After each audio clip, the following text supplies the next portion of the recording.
Good morning students. बेटा आज हम स्टार्ट करेंगे नया चैप्टर सेट। ठीक है, चलिए बेटा बात करते हैं सेट के बारे में। बेटा देखिए सबसे पहले मैं बात करूं कि सेट आखिर हम पढ़ते क्यों हैं, कैसे पढ़ते हैं। तो बेटा देखिए सेट्स की अगर मैं बात करता हूं तो अलजेब्रा के अंदर जो सबसे स्टार्टिंग टॉपिक होता है बेटा वो सेट्स होता है। बेटा सेट के अंदर हमको डिफाइन करना होता है ऑब्जेक्ट के बारे में। इसके बारे में बेटा ऑब्जेक्ट्स के बारे में देखिए एक बार पढ़ लेते हैं। It is a collection of well defined object of same kind, they are denoted by capital letter A, B, C and element of set are denoted by ABC। ठीक है ना बेटा, जरा समझना ये बोलना क्या चाह रहा है। देखो सिंपल सी इंग्लिश की बात करें तो ये आपकी अंडरस्टैंडेबल है कि बोलना क्या चाह रहा है कि भैया सेट क्या होता है, एक collection of well defined object का, वेल डिफाइंड ऑब्जेक्ट का सेट को, कलेक्शन को बेटा मैं बोलता हूँ सेट। ठीक है, सेट को मैं डिनोट करता हूँ ABC से, और बेटा उसके जो एलिमेंट होते हैं सेट के अंदर बेटा उनको मैं बोलता हूँ ABC। क्लियर हुआ नहीं हुआ? ठीक है, जरा समझिएगा बेटा, इधर जो एक वर्ड मैंने बोला वेल डिफाइंड, इसका मीनिंग क्या है? पहली बात तो ये बोलना क्या चाह रहा है, जो अभी ये कहानी मैंने आपको सुनाई, जो डेफिनेशन बेटा मैंने आपको बोल दी इसका मतलब क्या है बेटा? बेटा देखिए जब आप कभी भी मैथ्स में पढ़ाई करते हो, स्टडी करते हो बेटा, तो हमारे पास कई सारी प्रॉपर्टी ऐसी होती है बेटा जो पर्टिकुलर डोमेन में ही वर्क करती है, वो सभी चीज़ों में एप्लीकेबल नहीं होती है। ठीक है ना, इसलिए बेटा हम क्या करते हैं, हर चीज़ को सेट में डिफाइन कर लेते हैं। जैसे कि मैं बोलता हूँ कि भैया A इंटू बी मुझे कुछ दे रखा है, ठीक है ना, या फिर मुझसे बोला गया है कि A plus B is integer, A plus B is integer. ठीक है, तो बताओ A एंड B क्या होगा? ठीक है, A एंड B क्या होगा? तो बेटा आपको मैंने नंबर सिस्टम पढ़ाया था, तो मैंने कहा था कि अगर A एंड B इंटीजर हैं तो बेटा इंटीजर क्या होता है? बेटा इंटीजर होता है बेटा रेशनल। क्या होता है? रेशनल। और मैंने कहा था कि irrational plus irrational always irrational देगा, रेशनल नहीं दे सकता। तो रेशनल मुझे कब मिलता था? जब मैं दो ऑब्जेक्ट को किससे रिप्रेजेंट करूं बेटा? इन दोनों को भी रेशनल होना पड़ेगा। क्या क्लियर हुआ नहीं हुआ?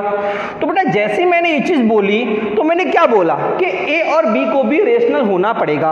अब बेटा देखिए रेशनल क्या है? रेशनल मैंने आपसे कहा था रेशनल नंबर वो जो पर्टिकुलर प्रॉपर्टी को फॉलो करते हैं। ठीक है, तो बेटा जैसे मैंने ये बोला A और B रेशनल, तो मैं इसे लिखूंगा कैसे? मैं क्या बोलूंगा? मैं लिखूंगा A, B belongs to R। मैंने कहा था ना रेशनल नंबर क्या होता है? R। मतलब A और B R को बिलोंग करते हैं। R क्या है बेटा?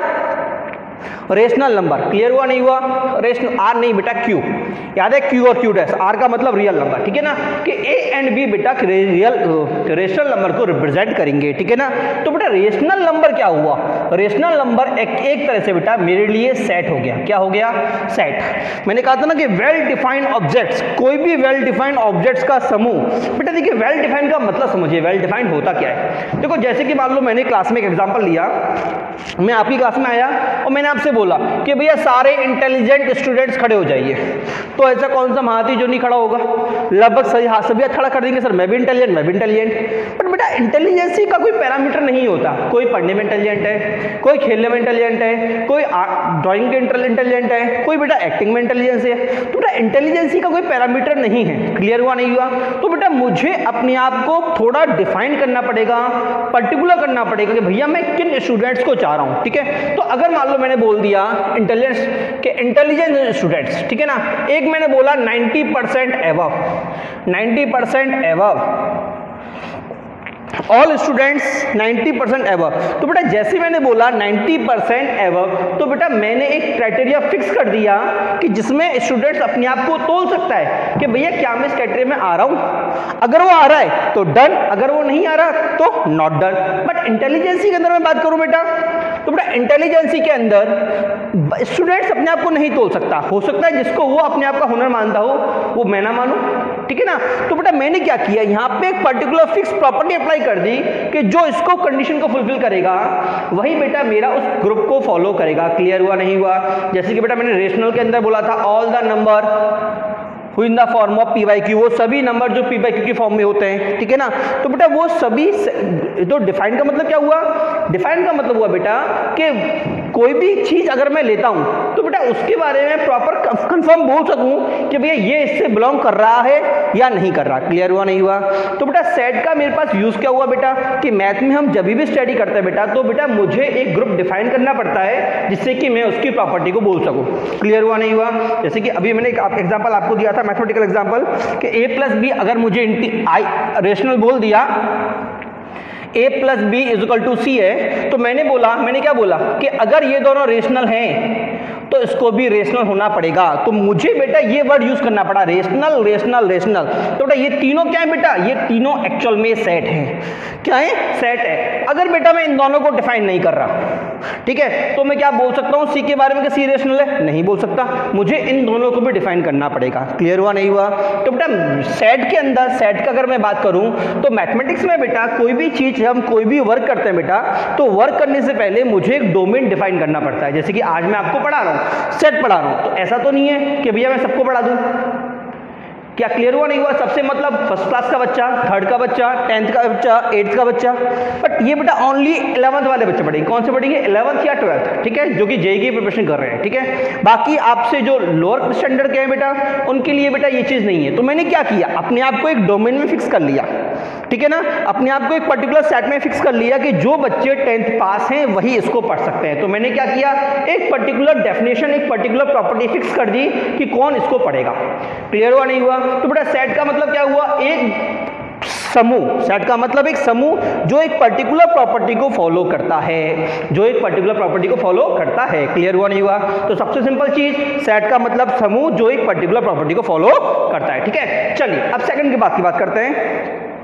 हम बोलते हैं if A is element of set ए। मैं बोलूंगा बेटा, देखो मैंने एक बात और बोली थी कि बेटा मेरे पास जो सेट होगा ना, मैं उसको रिप्रेजेंट करूंगा ए बी सी से, ठीक है। जैसे कि बात मुझे बोलना है कि भाई मेरी क्लास में 10 बच्चे हैं और किसी का नाम राम है, किसी का नाम श्याम है, ठीक है, राम श्याम मोहन। मेरे पास 3 स्टूडेंट्स हैं, राम श्याम और मोहन, राम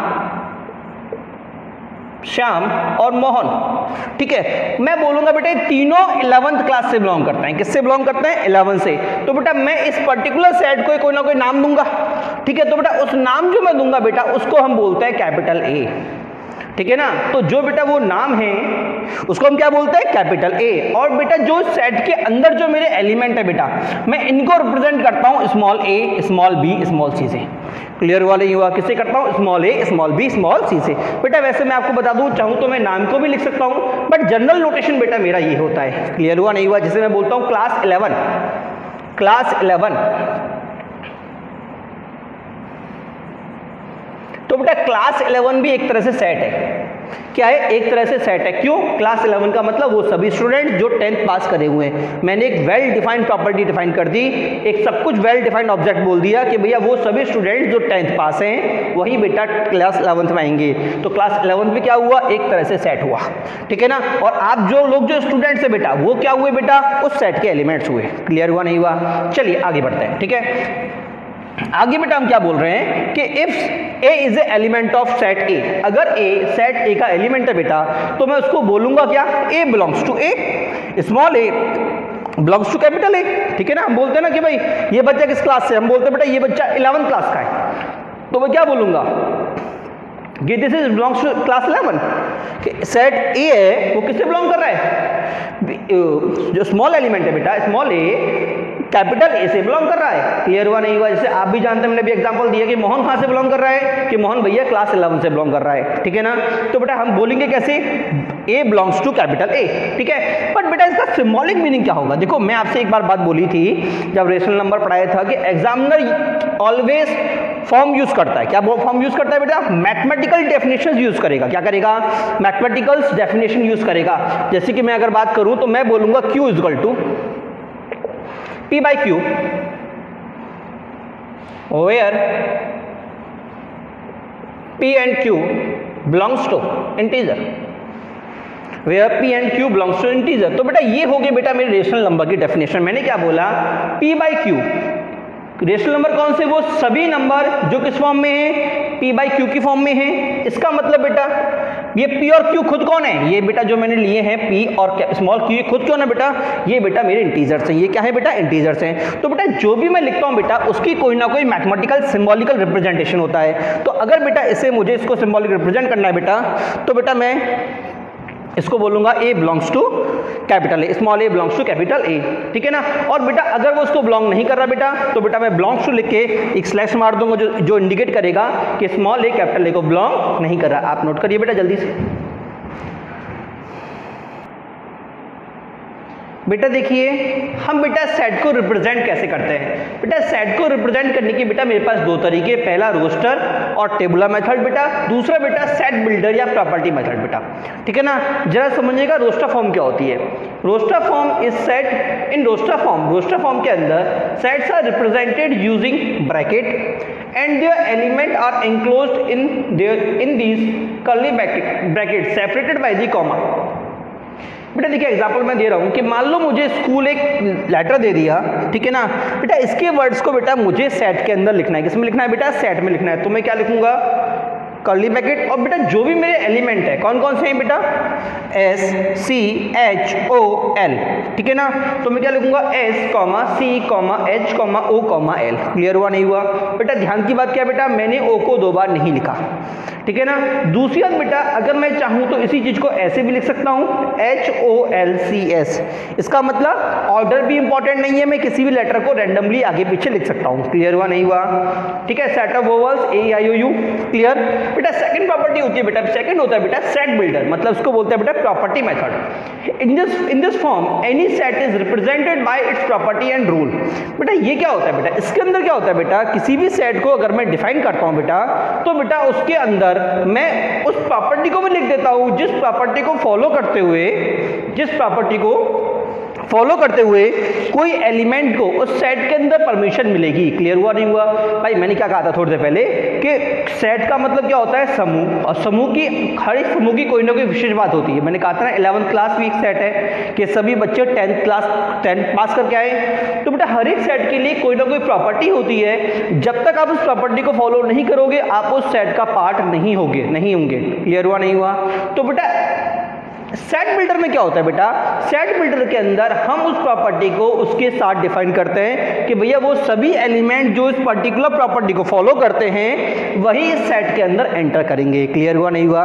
मतलब बेटा हम जो प्रॉपर्टी थी हम प्रॉपर्टी को सेट के अंदर ही डिफाइन कर देते हैं। क्लियर। देखो मैंने एग्जांपल लिखा है A is equal to X। बेटा इसका मतलब होता है वेयर, जहां पे Px where Px is the property by which X belongs to A। मतलब Px बेटा मेरी प्रॉपर्टी है, वो प्रॉपर्टी जिसको ये X फॉलो कर रहा है सेट A के अंदर आने के लिए। क्लियर हुआ नहीं हुआ? थोड़ा बहुत डाउट होगा, मैं एग्जांपल के थ्रू वो क्लियर करने का ट्राई करता हूँ। देखो जैसे मैंने बोला set of all even number, ठीक है ना। तो मैं क्या बोलूंगा? A is equal to X। X मतलब कोई भी एलिमेंट। अब ये X क्या है बेटा, मैंने बोल दिया। अब X के बारे में बेटा मैंने डिफाइन किया है यहाँ पे X is equal to 2n where n belongs to natural number. मतलब वो सभी X में वो सभी एलिमेंट आ जाएंगे जो इस प्रॉपर्टी को फॉलो करेंगे। किसको प्रॉपर्टी को फॉलो करेंगे बेटा? इसको फॉलो करेंगे। क्लियर हुआ नहीं हुआ? देखो इसको फॉलो करेंगे, ठीक है ना। अब देखो आप n को नेचुरल नंबर डालो। अगर आप n को 0 डालोगे नेचुरल नंबर की बात है, ठीक है। अगर आप n को 1 डालोगे तो मुझे क्या मिलेगा? मुझे 2 मिलेगा। n को 2 डालिए मुझे क्या मिलेगा? 4 मिलेगा। 3 डालने में क्या मिलेगा? 6 मिलेगा। उसके बाद 8 मिलेगा, उसके बाद 10 मिलेगा। क्या क्लियर हुआ नहीं हुआ? तो बेटा ये सभी क्या है बेटा? ये सभी बेटा मेरे इवन नंबर है। क्या है? Even number. तो बेटा अगर मैं इसको ऐसे लिखूं तो बेटा ये हो गया बेटा मेरा रोस्टर फॉर्म। और बेटा अगर मैंने इसी को ऐसे लिख दिया तो बेटा ये हो गया बेटा मेरा सेट बिल्डर फॉर्म। क्या हो गया? Set builder form. तो बेटा यूज करने की अगर मैं बात करूं जनरल जो हम यूजेस करते हैं बेटा, तो बेटा सेट बिल्डर फॉर्म ज्यादा यूज किया जाता है। क्यों? क्योंकि बेटा उसके अंदर हम कोई कितनी भी कंडीशंस को ऐड कर देते हैं। दूसरा बेटा समझने के लिए बेटा वो मेरे लिए कंफर्टेबल होता है। क्या होता है? समझने के लिए बेटा वो मेरे लिए कंफर्टेबल होता है। मैं इसको देख के इजीली बता सकता हूं कि भैया X मेरा क्या है, बट यहां पे हो सकता है कुछ और भी वो सोच सकता हो। क्लियर हुआ नहीं हुआ? चलिए आप नोट करिए जल्दी से।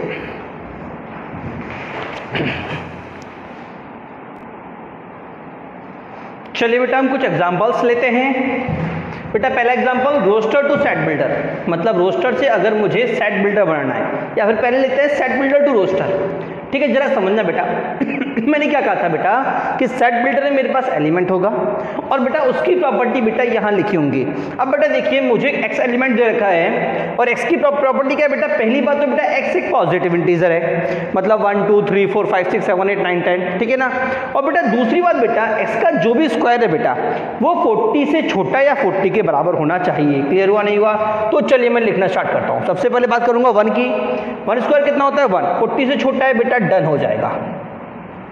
कॉमा मैंने कहा था ना, कॉमा ला के बात करेंगे। उसके बाद बेटा क्या सेकंड एलिमेंट क्या होगा बेटा, बात करेंगे 2 स्क्वायर कितना होता है 4, 40 से अभी भी छोटा, तो बेटा वो भी काउंट हो जाएगा। फिर आई 3 स्क्वायर 9, 40 से अभी भी छोटा बेटा, ये आ गया 9। उसके बाद 4 स्क्वायर 16, 40 से अभी भी छोटा, तो बेटा ये आ गया 4। उसके बाद बेटा आएगा मेरे पास 5 स्क्वायर कितना होता है 25, अभी भी बेटा 40 से छोटा, तो बेटा 5 भी डन हो जाएगा। अगला एलिमेंट कौन सा होगा बेटा 6 स्क्वायर कितना होता है 36, बेटा अभी भी 40 से छोटा, तो बेटा ये भी डन हो जाएगा। उससे अगला एलिमेंट बेटा 7 स्क्वायर कितना होता है बेटा 49, जो कि 40 से छोटा नहीं है। मतलब इस प्रॉपर्टी को फॉलो करने वाले सिर्फ यही एलिमेंट पॉसिबल है। क्या क्लियर हुआ, नहीं हुआ? तो बेटा ये हो गया बेटा मेरी रोस्टर फॉर्म। क्या हो गई रोस्टर फॉर्म। और बेटा ये क्या थी बेटा सेट बिल्डर फॉर्म। क्लियर हुआ, नहीं हुआ? अब बेटा देखिए, अगर मेरे पास एग्जाम में ये आती है और एक ये आती है, तो मेरे लिए समझने के लिए पॉइंट ऑफ व्यू से बेटा ये वाली बेटर है। ठीक है, देख तो मुझे ये वाली क्लियरली है, ठीक है ना, बट अगर मैं जनरल स्टडी करूंगा बेटा, जनरल पॉइंट ऑफ व्यू से समझूंगा, तो ऊपर वाली डेफिनेशन बेटा कंपैरेटिव नीचे वाले के मेरे लिए ज्यादा बेटर है। क्यों? क्योंकि बेटा उसमें एलिमेंट्स की प्रॉपर्टी मुझे ऑलरेडी डिफाइन कर रखी है। यहाँ पे मुझे सोचना पड़ेगा कि वो बोलना क्या चाह रहा है। क्लियर? चलिए एक और देख लेते हैं।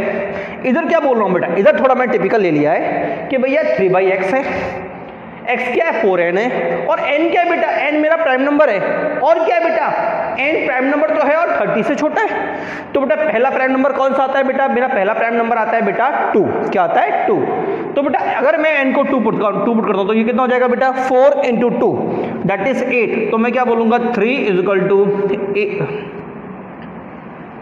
4 × 2। क्लियर हुआ, नहीं हुआ? अगला क्या होगा बेटा, मैं कहना प्राइम नंबर 2 के बाद कौन सा आता है 3, 30 से छोटा, तो 3/3 4 × 3 कॉमा, उसके बाद 3 अगला एलिमेंट कौन सा होगा बेटा 4 नहीं होगा 5 होगा, तो 4 × 5। उससे अगला 3/6 नहीं होगा 7 होगा, तो 4 × 7। उससे अगला 8 नहीं होगा, 9 नहीं होगा, 10 नहीं होगा, 11 होगा। क्या होगा 11। तो मैं क्या आऊँगा 3/4 × 11। उससे अगला बेटा 3/4 × 12 नहीं होगा 13 होगा, 4 × 13। उससे अगला 3 इसको 20 कर देता है बेटा, हाँ जी 14 नहीं होगा, 15 नहीं होगा, 16 नहीं होगा, 17 होगा, तो 4 × 17 कॉमा 3/4 × 19। बेटा सिर्फ यही, अगला क्या होगा 20, जो कि पॉसिबल नहीं है। तो बेटा यही मेरे एलिमेंट है जो बेटा इस कंडीशन को फुलफिल कर रहे हैं। तो बेटा मैंने क्या लिखा, देखो सॉल्व करूंगा तो आ जाएगा 3/8, 3/12, 3/20, 3/28, 3/44। ठीक है ना। तो बेटा ये मेरे पास एलिमेंट आ जाएंगे। क्लियर हुआ, नहीं हुआ? ये वो सभी एलिमेंट जो इस प्रॉपर्टी को फॉलो कर रहे हैं। देखो पहली बात तो फॉर्म मेरी ये होगी 3/समथिंग, x क्या होगा 4n होगा, n क्या होगा बेटा प्राइम नंबर होगा, और n क्या होगा 20 से छोटा होगा। तो देखो मैंने 3/x, x की जगह 4n और n की जगह बेटा प्राइम पुट करता गया हूँ, पहला 2 फिर 3 फिर 5 फिर 7 फिर 11 फिर 13 17 और 19। क्या क्लियर नहीं हुआ कि नहीं हुआ? बेटा ये था बेटा मेरी रोस्टर फॉर्म, और बेटा ये थी मेरी सेट बिल्डर फॉर्म। क्या अभी भी आपको दिखा मैंने क्या बोलना चाह रहा था कि अगर बेटा मैं इसको मल्टीप्लाई करके लिख दूं तो ये कितना हो जाएगा, ये हो जाएगा 8, ये हो जाएगा 12, ये हो जाएगा 20, ये हो जाएगा 28, ये हो जाएगा 44, ये कितना हो जाएगा, ये हो जाएगा बेटा 52। क्लियर हुआ, नहीं हुआ? बेटा ऐसे ही चलता चले जाएगा। तो अगर बेटा ये एलिमेंट मेरे सामने आ रहे हैं तो बेटा मैं इसमें किसी भी की प्रॉपर्टी को डिफाइन नहीं कर पाऊंगा। अगर मान लो कोई मुझसे बोल दे कि भैया इसी एलिमेंट की प्रॉपर्टी डिफाइन करो, तो बेटा क्यों मैं इसको ऑब्जर्व प्रॉपर्ली नहीं कर सकता। बट अगर मेरे सामने ये है तो बेटा ये मुझे ज़्यादा इन्फॉर्मेशन दे रही है इस सेट के बारे में कंपेरेटिव इन एलिमेंट्स के। क्लियर हुआ, नहीं हुआ? इसलिए मैंने कहा था कि सेट बिल्डर प्रॉपर्टी मोर प्रेफरेबल है। अगला एक एग्जाम्पल और लेते हैं। x × y दे रखा है, x n है, y n² + 1 है, n मेरा क्या है नेचुरल नंबर है और 5 से छोटा है, 5 के बराबर या छोटा है। तो बेटा हम देख लेते हैं फिर से। पहला बात तो x क्या है बेटा नेचुरल नंबर है, x n है, n मेरा नेचुरल नंबर मतलब 1 होगा, 1 नेचुरल नंबर होता है। तो 1 × 1 यहाँ पुट करो, 1² + 1 2, तो 1 × 2 पहला एलिमेंट। दूसरा एलिमेंट कौन सा होगा 2, तो n x की जगह कॉमा ला के जाएगा 2 × 2² + 1 दैट इज 5। अगला क्या होगा, ये हो जाएगा 3 × 3² + 1 दैट इज 10। कॉमा अगला 4, 4 इंटू 17 और अगला बेटा 5, 5 इंटू 26। क्या क्लियर हुआ नहीं हुआ? मतलब ये क्या हो गया बेटा, ये हो गया 2, 10, 30, 17 की बात करें तो 68, 130। क्लियर हुआ नहीं हुआ बेटा? ये हो गया बेटा मेरी रोस्टर फॉर्म। क्या समझ में आ रहा है, नहीं आ रहा? अभी भी देखो इसके थ्रू मैं यहाँ तक नहीं पहुँच सकता, बट यहाँ से मैं यहाँ तक पहुँच सकता हूँ। क्लियर? तो बेटा मेरे पास सेट बिल्डर फॉर्म बेटा मोर इंपॉर्टेंट है। ठीक है, अब बेटा सेकंड केस बेटा roster to set builder. Roster से सेट बिल्डर कैसे करेंगे बेटा? ध्यान रखिएगा, एग्जाम में जब भी आप यूज क्वेश्चन करते हो तो बेटा कई बार क्या करता है एग्जामिनर बच्चों को कंफ्यूज करने के लिए बेटा इन चीज़ों को देने के बजाय इस फॉर्म में आंसर देता है। तो आपको इससे इसमें कन्वर्ट आना करना चाहिए। ठीक है ना, इससे रोस्टर फॉर्म में कन्वर्ट करना आना चाहिए। ठीक है ना, चलिए बात करते हैं। अगर रोस्टर फॉर्म दे रखी है और मुझसे बोला कि सेट बिल्डर में कन्वर्ट करो तो बहुत बड़ा इजी है बेटा। देखो जैसे मैं यहाँ बात करूँ, पहली बात तो x होगा। अब प्रॉपर्टी देखिए 3, 6, 9, 12, 3 का मल्टीपल है तो x क्या हो गया बेटा? मेरे पास x आ गया, x is equal to 3n। क्या आ गया? 3n। और n क्या होगा बेटा? n belongs to natural number. और सभी नेचुरल नंबर हो रहे हैं क्या? नहीं हो रहे। n कहां से कहां तक है बेटा?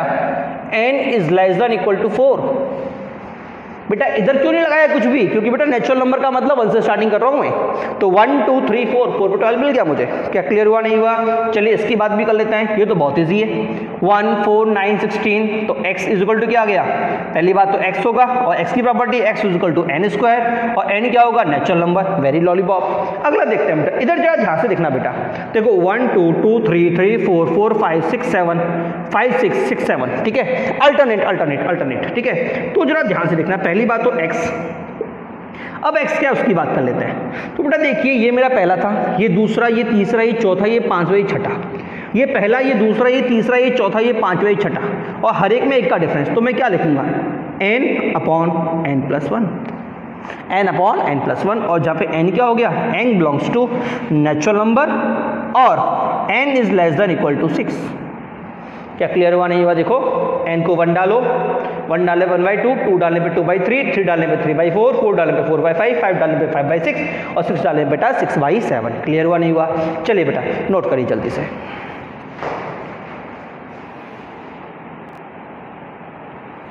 चलिए बेटा बात करते हैं टाइप ऑफ सेट की। बेटा सबसे पहला जो मेरे पास होता है बेटा वो होता है एम्प्टी सेट। इसको बेटा कई लोग नल सेट भी बोलते हैं और वर्ड सेट भी बोलते हैं। ठीक है ना, होता क्या है बेटा? नल का मतलब खाली, एम्प्टी का मतलब खाली, वर्ड का मतलब खाली। तो जिस सेट में बेटा कोई भी एलिमेंट नहीं होता बेटा मैं उसको बोलता हूं null set. A set having no element in it is called empty set. ठीक है ना, डिनोट किससे होता है बेटा? खाली ब्रैकेट से या फिर 5 से। क्लियर हुआ नहीं हुआ? एग्जाम्पल बेटा मैंने ले लिया है a is equal to x where x belongs to natural number and x is 5 to 6। मतलब बेटा एक सेट है जिसके अंदर वो सभी एलिमेंट्स आएंगे जो इस प्रॉपर्टी को फॉलो करते होंगे। ठीक है, प्रॉपर्टी क्या है बेटा कि पहली बात तो नंबर, जो भी नंबर मैं लूं वो क्या होना चाहिए? नेचुरल नंबर होना चाहिए। ठीक है, दूसरी बात बेटा वो नंबर 5 से बड़ा और 6 से छोटा होना चाहिए। तो बेटा ये बताइए कि 5 और 6 के बीच में कितने नेचुरल नंबर आते हैं बेटा? कोई भी नेचुरल नंबर नहीं आता। मतलब इस सेट की प्रॉपर्टी तो है बट इस प्रॉपर्टी को फुलफिल करने वाले कोई भी एलिमेंट नहीं है। तो बेटा मैं इसको बोलूंगा नल सेट। क्या बोलूंगा? नल सेट, वॉइड सेट या एम्प्टी सेट। क्लियर हुआ नहीं हुआ? अगला देखिए बेटा, अगला क्या होता है बेटा? Singleton set. सिंगल सेट क्या होता है बेटा कि अगर सेट के अंदर सिर्फ एक ही एलिमेंट है, कितना एलिमेंट है? सिर्फ एक एलिमेंट है बेटा, तो उसको बुलाता है सिंगल। क्या है? सिंगल। तो यहां से आगे बेटा सिंगलटन सेट। ठीक है ना, example number of even prime number. हम जानते हैं कि इवन प्राइम नंबर बेटा सिर्फ 2 होता है। ठीक है, बाकी सभी प्राइम नंबर बेटा ऑड हैं 2 को छोड़ के। ठीक है ना, अगला number natural number less than 2। 2 से छोटा नेचुरल नंबर कौन सा है? सिर्फ 1। क्लियर हुआ नहीं हुआ?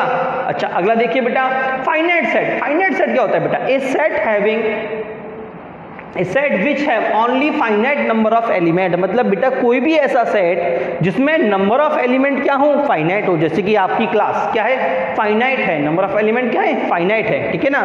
तो अगर बेटा मेरे पास किसी भी सेट के अंदर पर्टिकुलर प्रॉपर्टी को फॉलो करते हुए जितने भी एलिमेंट आ रहे हैं बेटा, अगर वो काउंटेबल हैं, फाइनाइट है, तो बेटा मैं उसको बोलूंगा finite set. Example set of vowels A E I O U finite है, आप काउंट कर सकते हैं। या फिर मैंने बोल दिया x is equal to 2n where n is natural number and less than equal to 3, तो क्या होगा बेटा, देखिए 2 आएगा, 1 होगा, 1 के लिए 2, 2 से 4 एंड 3 से 6, आगे कुछ बनेगा नहीं बनेगा, मतलब काउंटेबल है, फाइनाइट है। क्लियर हुआ नहीं हुआ?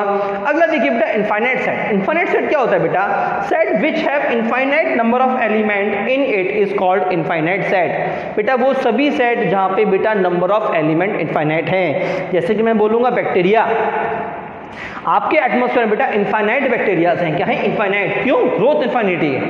क्लियर हुआ नहीं हुआ? अब मैं बोलूंगा यूनिवर्स इनफाइनाइट है, ठीक है ना। तो बेटा अगर किसी सेट के अंदर किसी पर्टिकुलर प्रॉपर्टी को फॉलो करते हुए नंबर ऑफ सेट इनफाइनाइट हो जाते हैं बेटा, तो बेटा मैं उसको इनफाइनाइट सेट बोलता हूं। एग्जांपल हमने ले लिया है number of all even number. Even numbers क्या होंगे, सभी इनफाइनाइट होंगे, 2 4 6 8 अप टू इन्फिनिटी चलते जाएंगे भाई, जहां पे तो खत्म होगा वहां पे एक नया सेट बन जाएगा। क्लियर हुआ नहीं हुआ?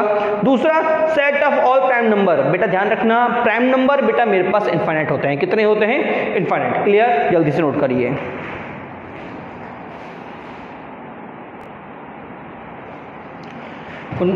बेटा देखिए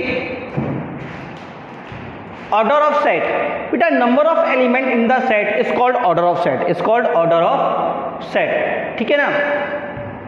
मेरे सेट के अंदर जितने ही बेटा एलिमेंट्स होते हैं, क्या होते हैं बेटा, एलिमेंट्स होते हैं बेटा, उनको मैं बोलता हूँ ऑर्डर ऑफ सेट, ठीक है ना। इसको रिप्रेजेंट करते हैं Na से या OA से। जैसे कि मैंने बोला एक सेट है जिसमें एलिमेंट 2 3 4 5 है, तो बेटा टोटल एलिमेंट कितने हुए, 1 2 3 4, तो बेटा Na कितना हो जाएगा बेटा, Na हो जाएगा 4। क्लियर हुआ नहीं हुआ? जैसे कि सेट ऑफ वोवेल्स में कितने होते हैं बेटा, 5 एलिमेंट्स होते हैं, तो बेटा Na इसका कितना हो जाएगा बेटा, 5। तो बेटा जितने नंबर ऑफ एलिमेंट मेरे सेट के अंदर होते हैं बेटा, उसको मैं बोलता हूँ ऑर्डर ऑफ सेट। क्लियर हुआ नहीं हुआ? आगे देखिए बेटा अगला क्या है बेटा, इक्वल सेट। इक्वल सेट क्या होता है, two sets are set to be equal if each element of A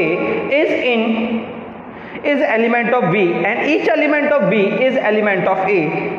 It is represented by A is equal to B means set A is equal to set B। बेटा समझना जरा, कहना क्या चाह रहे हैं कि मान लो मेरे पास कोई दो सेट है, अगर उन दोनों सेट के सभी एलिमेंट्स इक्वल हैं, मतलब ए के सभी एलिमेंट्स बी के अंदर हैं और बी के सभी एलिमेंट्स बेटा ए के अंदर हैं, तो बेटा मैं सेट ए और सेट बी को इक्वल बोलूंगा। क्लियर हुआ नहीं हुआ?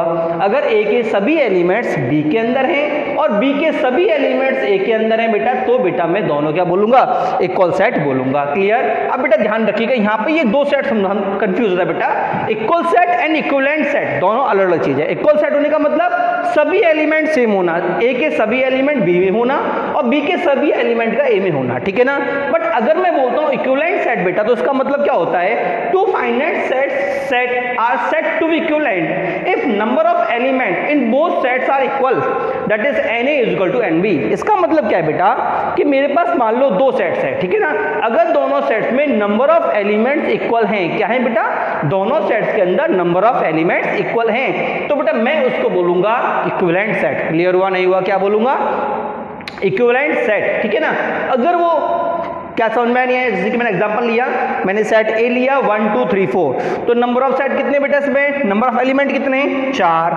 बेटा सेट मैंने बी लिया ए बी सी डी, इस बार नंबर ऑफ एलिमेंट कितने बेटा, 4। देखो दोनों की सेट के एलिमेंट का मुझे कोई मतलब नहीं है, एक तो नंबर से और एक ABCD है, दोनों के एलिमेंट्स कंप्लीटली डिफरेंट है, but number of element set ए और सेट बी बेटा इक्वल है। तो बेटा अगर नंबर ऑफ एलिमेंट सेट ए और सेट बी के इक्वल होता है बेटा, तो मैं बोलता हूं सेट ए और सेट बी बेटा इक्विवेलेंट सेट्स हैं। क्लियर हुआ नहीं हुआ?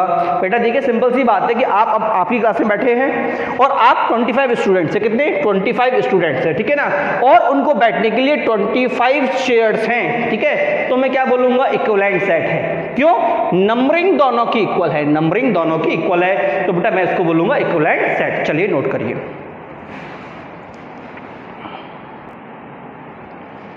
चलिए बेटा समझिएगा, सबसेट एंड प्रॉपर सबसेट। बेटा इंपॉर्टेंट पार्ट है बहुत ज्यादा कि सबसेट और प्रॉपर सबसेट क्या होता है। बेटा सबसेट की बात करूं, if set A and B are two non empty sets and every, देखिए बेटा ए एंड बी बेटा मेरे पास दो सेट है, ठीक है ना, and every element of set A का हर एक एलिमेंट बेटा belongs to set B, then set B is subset of set A, ठीक है ना, मतलब अगर बी का सभी एलिमेंट्स ए को बिलोंग कर रहे हैं बेटा तो बेटा सेट बी होगा बेटा वो सेट ए का सबसेट होगा, ठीक है ना, सेट बी सेट ए का सबसेट होगा, ठीक है। जरा एक बात ध्यान रखिएगा, इधर नॉन एम्प्टी वाला वर्ड हटा दीजिएगा बेटा, ठीक है, टू सेट्स, ठीक है।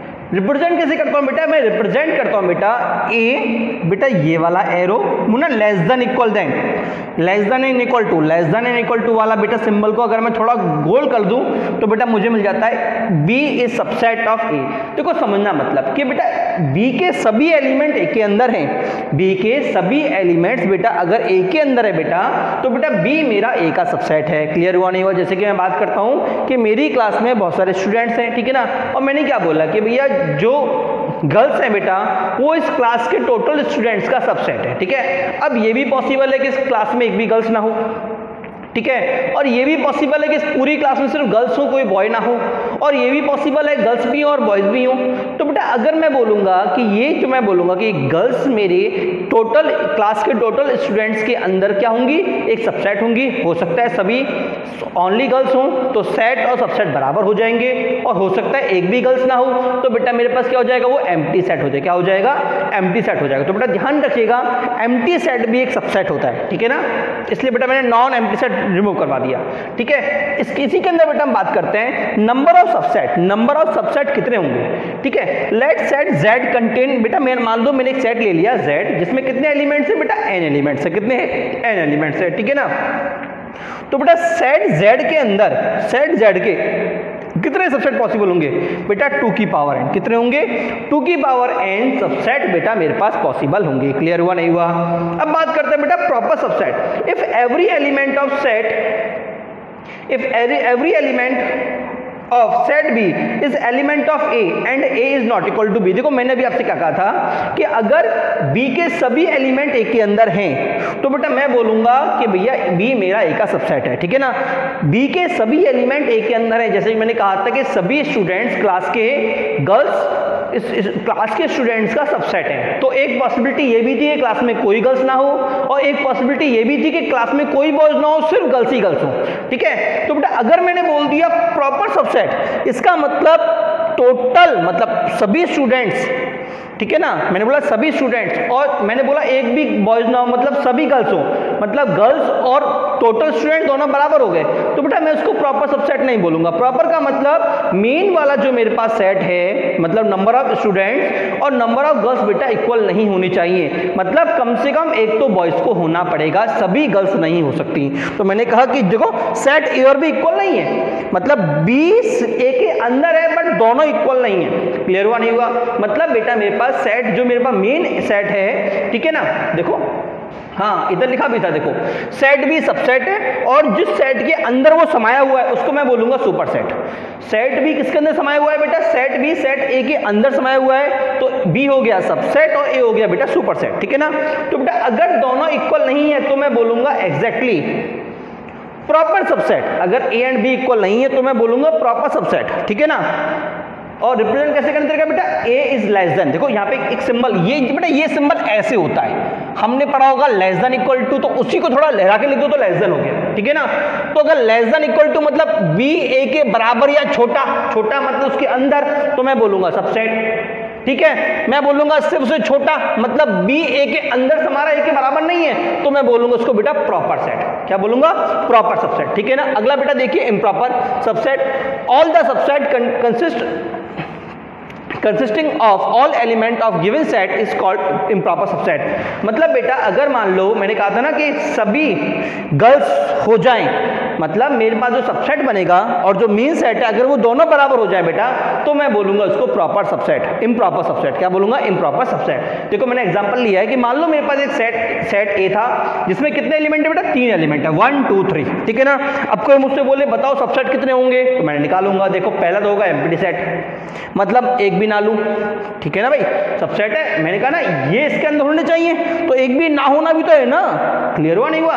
तो एक भी ना लूं, या फिर मैं तीनों को अलग अलग ले लूं, एक बार एक, एक बार दो, एक बार तीन, ठीक है, या फिर किसी दो को एक बार 1 2 2 3 3 1, या फिर तीनों को 1 2 3। क्लियर हुआ नहीं हुआ? अब बेटा देखिए मेरे पास कितने सबसेट सेट बने, सबसेट बने 1 2 3 4 5 6 7 8, कितने बने 8। तो मैंने क्या बोला था, टोटल सबसेट कितने थे 2 की पावर n, 2 की पावर n कितना है 3, दैट इज 8 जो हमने निकाल लिया। क्लियर हुआ नहीं हुआ? अब बेटा काम की बात समझिएगा, प्रॉपर सबसेट क्या होगा बेटा, मैंने कहा था प्रॉपर सबसेट जो इसके इक्वल ना हो, तो इक्वल कौन सा था, ये वाला, मतलब अगर मैं इसको हटा दूं तो बचे हुए क्या है बेटा, प्रॉपर सबसेट। तो देखिए 1 2 3 4 5 6 7, मैंने लास्ट वाले को हटा दिया। क्लियर हुआ नहीं हुआ?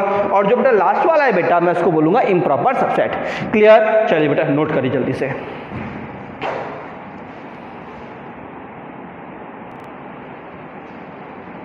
बेटा देखिए अगले सेट की बात करते हैं, पावर सेट।